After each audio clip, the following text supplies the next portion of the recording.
बिस्मिल्लाहिर्रहमानिर्रहीम। अस्सलाम वालेकुम नाज़रीन, आज पाकिस्तान के लिए बहुत ही अहम दिन है और जैसा कि मैंने कल कहा था कि ये एक गेम चेंजर इवेंट है कि वो किस तरह उसकी मैं वजाहत करूँगा। और साथ ही ये आज पीटीआई के बुरे मुक़द्दर के लिए भी एक अहम दिन है। एक और मोहर इसके अंजाम पर सबत हो जाएगी। और इसके अलावा पंजाब कॉलेज के इशू पर कुछ बातें अर्ज़ करना है और फिर साथ ही इसके कराची में जो लाठी चार्ज हुआ उसका क्या जवाब था, ये अभी तक मामला नाकाबिले फ़हम है। तो नाज़रीन, आगाज़ करते हैं शंघाई कॉन्फ्रेंस से। आज इसका पहला दिन है, कल दूसरा दिन होगा। और ये कोई फ़ौजी इत्तेहाद नहीं है, ये एक सिफारती इत्तेहाद है। इससे रुकन ममालिक जो है वो एक दूसरे के करीब आएंगे और ये एक ऐसा प्लेटफार्म भी है जिसमें पाकिस्तान और इंडिया अपने ताल्लुकात में बेहतरी ला सकते हैं, बशर्ते कि भारत में मोदी सरकार ना हो, क्योंकि मोदी सरकार जब तक है कोई फोरम हमारे ज़्यादा काम नहीं आ सकता। लेकिन ये एक वसी तर इत्तेहाद है जो दुनिया की आधी से ज़्यादा आबादी और लगभग आधा रकबा 40-42% रकबा जो है शंघाई कॉन्फ्रेंस के रुकन ममालिक का है। इसमें चीन, रूस के अलावा इंडिया, पाकिस्तान, सेंट्रल एशिया के ममालिक और ईरान भी शामिल है। तो पाकिस्तान के लिए ये एक ज़्यादा फेवरेबल इत्तेहाद है इंडिया के मुकाबले में, क्योंकि इसमें जो सबसे बड़ी क़ुव्वत है, ये सबसे अहम क़ुव्वत है, वो चीन है। और चीन की बदौलत इस तंजीम के ज़रिए ख़ित्ते के ममालिक और जितने रुकन ममालिक हैं वो बाहमी राब्तों में ज़्यादा मरबूत हो सकते हैं। आपके इल्म में है कि पाकिस्तान को छोड़कर और इंडिया को छोड़कर इसके जितने भी रुकन ममालिक हैं वो आपस में मवासलाती, गहरे मवासलाती राब्तों के ज़रिए मुंसलिक हैं। सिर्फ़ पाकिस्तान और इंडिया हैं जिनके ज़मीनी रस्तों के ज़रिए दूसरे ममालिक से कोई राब्ते नहीं है। भारत की इसलिए नहीं है कि शुमाल में उसके हिमालय है, मशरक़ में उसके अराकान का पहाड़ है, बर्मा का इलाका है और जनूब में समुंदर है, मगरब में पाकिस्तान है। यानी अगर भारत को मगरब तक रसाई चाहिए, और मगरब से मुराद ये है अफ़गानिस्तान, ईरान, सेंट्रल एशिया, तुर्की, मिडल ईस्ट और यूरोप, खुश्की के ज़रिए उसको राब्ता चाहिए तो वो पाकिस्तान से होकर गुज़रता है। इसके अलावा उसके पास कोई दूसरा मुतबादिल रूट या रास्ता नहीं है। और इसी तरह ये जो पाकिस्तान का मसला है ये मगरब से मिला हुआ है, लेकिन कुछ रुकावटों की वजह से ये राब्ता जो है ये कटा हुआ है। यानी फ़िज़िकली मिला हुआ है लेकिन अमलन मिला हुआ नहीं है, क्योंकि मगरब में एक अफ़गानिस्तान हमारा पड़ोसी मुल्क है जहाँ के हालात स्टेबल नहीं है और जहाँ पाकिस्तान की तरफ से जितनी भी कोशिशें माजी में की गई हैं अफ़गानिस्तान के ज़रिए रोड और रेल लिंक को मजबूत बनाने के लिए, वो अधूरी रह जाती रही हैं, बल्कि शुरू हो ही नहीं पाती कि पहले ही ख़त्म हो जाती हैं। जनूब मगरब में ईरान के साथ हमारा मवासलाती राब्ता है, लेकिन वो इतना तगड़ा नहीं है। उसको भी यानी बीच में जो टुकड़ा जाहिदान और किरमान के दरमियान है, जो अगर उसको पूरी तरह डेवलप कर लिया जाए और पाकिस्तान ईरान आपस में तजारती मुआहदे कर लें, जो अमरीकी पाबंदियों की वजह से बड़े मुश्किल होते जा रहे हैं, तो पाकिस्तान ईरान के ज़रिए पूरे यूरोप और मिडल ईस्ट से मुंसलिक हो सकता है। अफ़गानिस्तान का मसला ये है कि पाकिस्तान अगर अफ़गानिस्तान के अंदर रोड और रेल लिंक बना ले तो पाकिस्तान पहुंच जाएगा सेंट्रल एशिया, और सेंट्रल एशिया के ज़रिए फिर आगे रूस और यूरोप तक का सारा इलाका खुला हुआ है। और इस काम के लिए हमें जो मदद है, जो तावन है, जो ज़ाहिर है ये बिला मुआवजा नहीं है, खैरात में तो हमें कोई 1 रुपया भी नहीं देगा और न चीन न कोई और सिवाय सऊदी अरब के, लेकिन ये जितना भी तावन है हमें चीन से ही लेना पड़ेगा और उसकी मदद से ये सारे मंसूबे आगे बढ़ सकते हैं। और जब चीन की मदद से सी पैक मुकम्मल हो जाएगा, और ये बहुत बड़ी ख़बर है कि पाकिस्तान और चीन के दरमियान ली चियांग साहब जो वज़ीर आज़म है चीन के, उनके कल वज़ीर आज़म पाकिस्तान शहबाज शरीफ से मुज़ाकरात हुए, बातचीत हुई और कई मुआदों पर दस्तखत भी हुए। इस मौके पर सी पैक के दूसरे मरहले पर काम करने के मंसूबे पर इत्तफाक राय हो गया। ये एक बहुत बड़ी ख़बर है और बड़ी खुशखबरी है। जब सी पैक डेवलप हो जाएगा और इसी दौरान अफ़गानिस्तान के साथ हमारा road and rail link establish हो गया, तो सी पैक जो है वो सिर्फ चीन के लिए गुज़रगाह नहीं होगा, बल्कि ये एक ऐसा कॉरिडोर होगा जिसको सेंट्रल एशिया के ममालिक भी इस्तेमाल कर सकेंगे अपनी समुद्री तजारत के लिए। तो ये इस वक्त ऐसी बातें हैं कि अगर हम इनको देखें तो लगता है कि भाई ये तो ख्वाब दिखाए जा रहे हैं, सुहाने ख्वाब, सब्ज़ बाग दिखाए जा रहे हैं, शराब दिखाए जा रहे हैं। ऐसा कैसे हो सकता है? पाकिस्तान की किस्मत ऐसी कहाँ है जो पाकिस्तान में ये सब कुछ हो सके?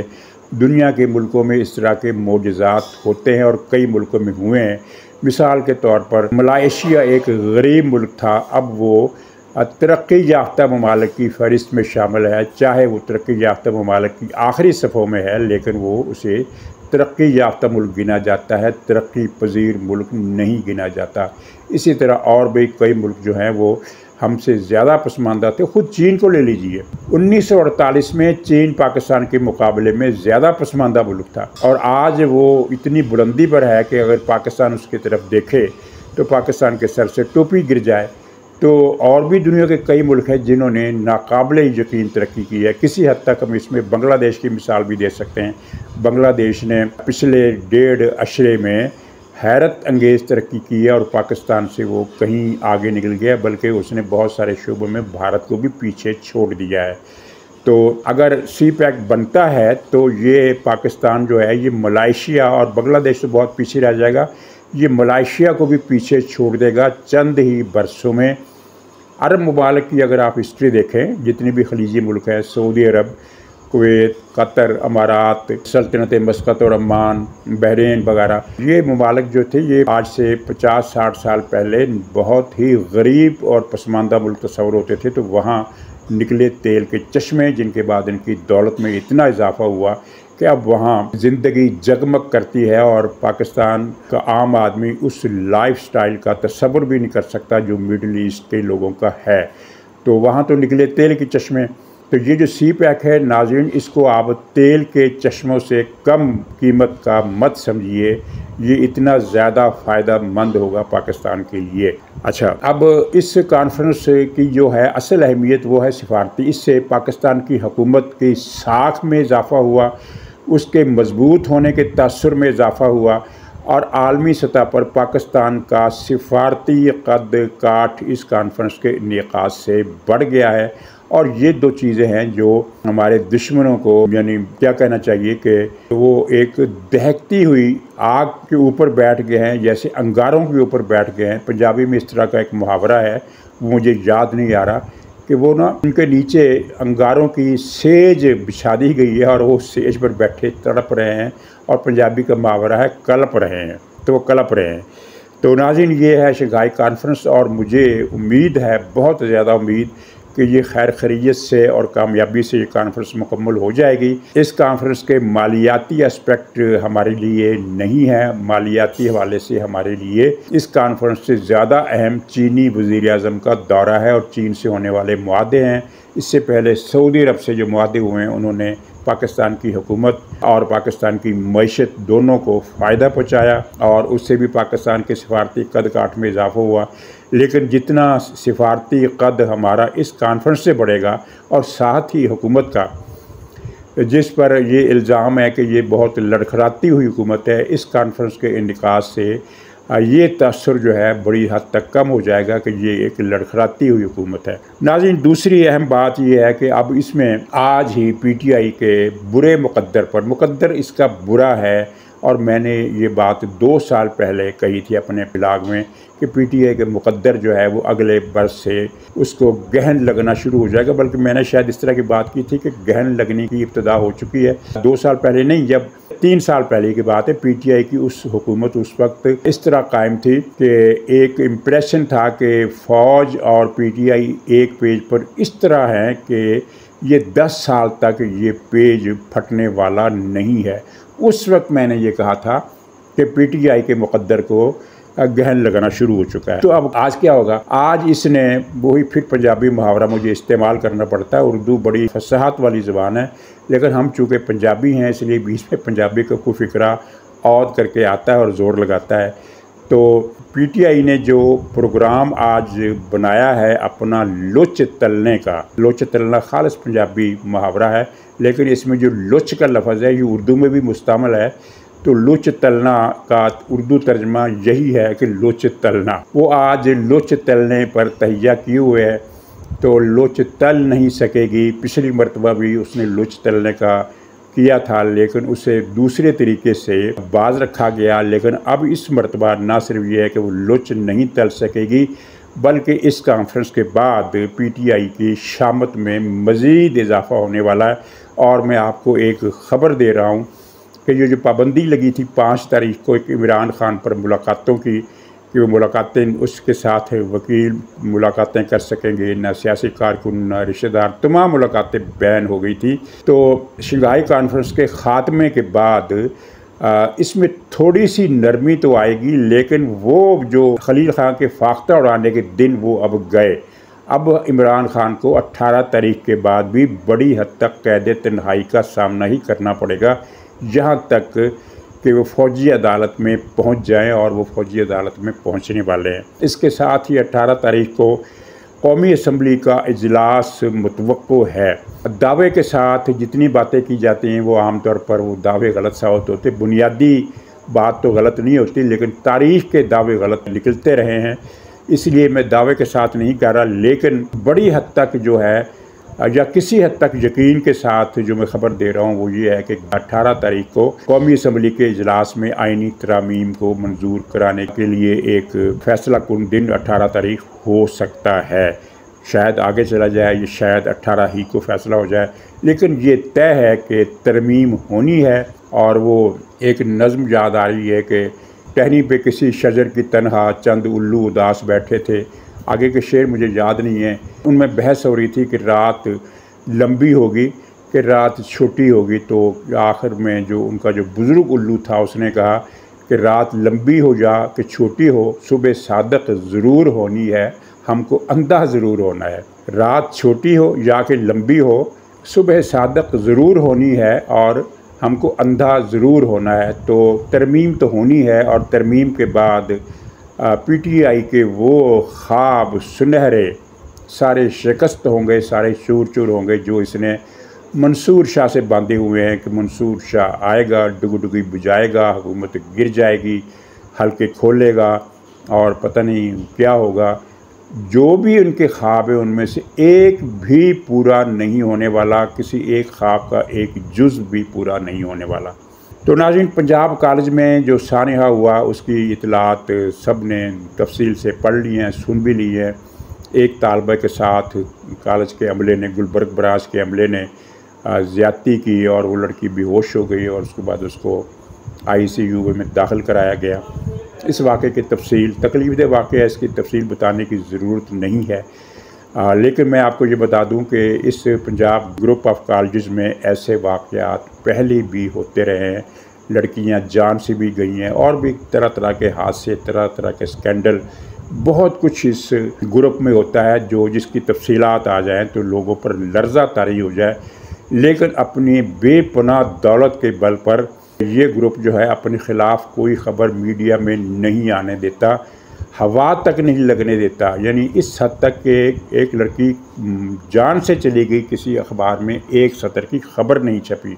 अब के भी यही हुआ कि सोशल मीडिया की वजह से ये ख़बर पब्लिक के सामने आई, तो मीडिया के जितने अखबारात और TV चैनल्स हैं, सब पर इस खबर की तरदीद चलवाई गई कि पंजाब कॉलेज में इस तरह का कोई वाक़या नहीं हुआ, कोई सबूत नहीं मिले, कोई शवाहद नहीं मिले, कुछ नहीं हुआ, ये अफवाहें हैं। इस तरह का तासुर मीडिया पर दिया गया। तो ये आप देखिए कि मलक रियाज के बाद ये दूसरा इदारा है जिसके बारे में कोई ख़बर नहीं छप सकती। लेकिन ख़बर न छपने का मतलब ये नहीं है कि वो अत खुदादा वैर जो है वो मुहावरा गलत साबित हो जाए। कॉलेज ग्रुप के लाहौर के 2 कॉलेजेस में तलबा के हंगामे हुए हैं, मुजाहरे हुए हैं, उन पर पुलिस ने लाठी चार्ज किया, और पंजाब हुकूमत का ये एक ब्लंडर था कि उसने पुलिस को रोका नहीं। मुझे तो ये इतला मिली है कि कॉलेजेस में तलबा पर लाठी चार्ज करने वाली पुलिस जो थी उसके हुकाम हुकूमत से हदायत नहीं ले रहे थे, बल्कि पंजाब ग्रुप ऑफ कॉलेज से हदायत ले रहे थे, और उनकी हदायत पर तलबा के वालदैन को घरों में फ़ोन और मैसेज किए गए कि हम आपके बेटे को निकाल देंगे अगर उसने इस बारे में कोई बात की। लेकिन वो फ़ायदा कुछ नहीं हुआ। अब गुलबर्ग वाली ब्रांच की रजिस्ट्रेशन मुअत्तल की गई है, हालांकि कैंसिल होनी चाहिए थी, लेकिन पंजाब हुकूमत इस ग्रुप की फेवर कर रही है। कम से कम इस मामले पर इस तरह के फेवर देने का कोई जवाज़ नहीं है। कराची में जो परसों इसी तरह का वाक़या पेश आया, वहाँ भी शदीद लाठीचार्ज हुआ। वहाँ 2 जुलूस निकले। एक जुलूस तो दहशतगर्द टोली का था, वही जिसका नारा है कि सबकी गर्दन तन से जुदा, तो उस पर भी लाठीचार्ज हुआ। वो मुतशद्दिद थे, उनके पास पिस्टल थे, आपने देखी होगी वीडियो कि वो पिस्तौल चला रहे थे, बंदूक उनके पास थी, दूसरा असला उनके पास था। वो गंदी गालियाँ दे रहे थे, वो इश्तियाल अंगेज़ नारे लगा रहे थे, काफर काफर, गर्दन उड़ा दो, गर्दन उड़ा दो, इस तरह की तकरीरें कर रहे थे। उस पर लाठीचार्ज होना चाहिए था। ये लॉलेस एक टोला था जो बदअमनी पैदा करने के लिए कराची की सड़कों पर आया था। लेकिन दूसरा जुलूस रवादारी तहरीक का था, जो एक नई बनने वाली तंजीम है। इसका जुलूस नहायत पुरअमन था। इसमें कोई प्ले कार्ड या कोई नारा इश्तियाल अंगेज़ नहीं था। शाइस्ता लोग थे, मुहज़्ज़ब लोग थे, और वो सिर्फ एक ही मुतालबा कर रहे थे कि पुलिस मुकाबले में डॉक्टर शाहनवाज के कत्ल पर इंसाफ फराहम किया जाए, क्योंकि अब ये तहकीकात से साबित हो गया कि डॉक्टर शाहनवाज को पुलिस ने गिरफ़्तार करने के बाद गोली मारी, कोई मुकाबला नहीं हुआ, कोई इनकाउंटर नहीं हुआ। डॉक्टर शाहनवाज का किस्सा क्या है? इस पर इल्ज़ाम है कि उसने अपनी फ़ेसबुक के ज़रिए से तौहीन रिसालत की है। अब इस इल्ज़ाम पर अभी तक किसी तहकीकाती कमेटी ने कार्रवाई नहीं की, इसलिए हम कोई राय देने के काबिल नहीं हैं कि वो उसने तौहीन की थी या नहीं की थी। अगरचे उसके दोस्त कहते हैं कि उसका फ़ेसबुक अकाउंट किसी और ने इस्तेमाल किया, लेकिन ये चीज़ें तहकीकात में आनी चाहिए। तौहीन रसालत कोई छोटी चीज़ नहीं है, इस पर माफ़ी नहीं हो सकती। लेकिन तहकीकात कानूनी कार्रवाई के बगैर तो किसी भी मुलज़म को कत्ल नहीं किया जा सकता, और वो भी पुलिस की क़यादत में। ये एक बड़ा वाक़या था। तो इसके बाद क्या हुआ कि उसकी लाश को नज़र आतिश किया गया, जिसकी ना तो इस्लाम में इजाज़त है, ना अगर कोई तौहीन रसालत का वाकई मुर्तकब है, साबित हो गया कि उसने तौहीन रसालत की, लाश को आग लगाने की इजाज़त उसके लिए भी नहीं है इस्लाम में और ना ही कानून में। तो सिंध रवादार तहरीक ने इस मामले को ज़्यादा तेल छिड़का आग पर। वो कुछ सरहंदी नाम का पीर है। सिंध में जो पीर है वो पंजाब के पीरों से मुख्तलिफ नहीं है, यानी दीन के ताजर, दीन के नाम पर डकैतियाँ मारने वाले, लूट मार करने वाले, आवाम को गुमराह करने वाले और आवाम की जेबों से पैसे और जेवरात निकालने वाले, चाहे वो मुल्तान के कुरैशी गद्दी नशीन हो, चाहे वो सिंध के भरचुंडी और ये सरहंदी हों, इन सब का एक ही काम है, आवाम को गुमराह करना और आवाम से पैसे निकलवाना और तरह तरह के नाजायज़ धंधे करना। तो इसी तरह का पीर को सरहंदी पीर भी है। उसने फतवे दिए कि फ़लाँ को भी कत्ल कर दो और पता नहीं मैं इनाम दूंगा और पता नहीं क्या करूँगा। तो ये रवादारी तहरीक वाले ना सिर्फ ये मुतालबा कर रहे थे कि उन पुलिस वालों के ख़िलाफ़ कार्रवाई की जाए, बल्कि इस सरहंदी पीर को भी पकड़ा जाए जो आग लगाने का ज़िम्मेदार है और जो आइंदा के लिए भी लोगों के सर उतारने की धमकियाँ दे रहा है। तो वडेरा शाही, गद्दी नशीन, ये दोनों एक ही सिक्के के दो नाम हैं। आप अगर गौर करें तो पंजाब और सिंध में और बल्कि पुख्तूनख्वा में भी जितने भी पीर हैं वो सब के सब वडेरे हैं, यानी बजक वक्त वो जागीर भी उनके पास है और गद्दी भी उनके पास है, और इसके बलबूते पर वो ताकतवर भी बहुत हैं। पुलिस उनकी ग़ुलाम, जज उनके ग़ुलाम, सिविल ब्यूरोक्रेसी उनकी हामी, और उन पर कोई हाथ डालने वाला नहीं है। तो ये लाठीचार्ज, और वो भी फिर जिस तरह एक खातून को घसीटा गया, ये बड़ा शर्मनाक वाक़या था। बिलावल भुट्टो ने इसका नोटिस लिया है, लेकिन नोटिस लेना काफ़ी नहीं है। जो मुतल्लिका हुकाम है, चाहे उनमें वो सूबाई वज़ीर आता है, चाहे उनमें पुलिस का मुकामी इंचार्ज जिसने ये कार्रवाई कराई, उस सब के ख़िलाफ़ कार्रवाई होनी चाहिए और एक आध इस्तीफ़ा ज़रूरी है। तो नाज़रीन, इजाज़त दीजिए, इंशाअल्लाह अगले ब्लॉग में फिर मुलाकात होगी। तब तक के लिए खुदा हाफ़िज़।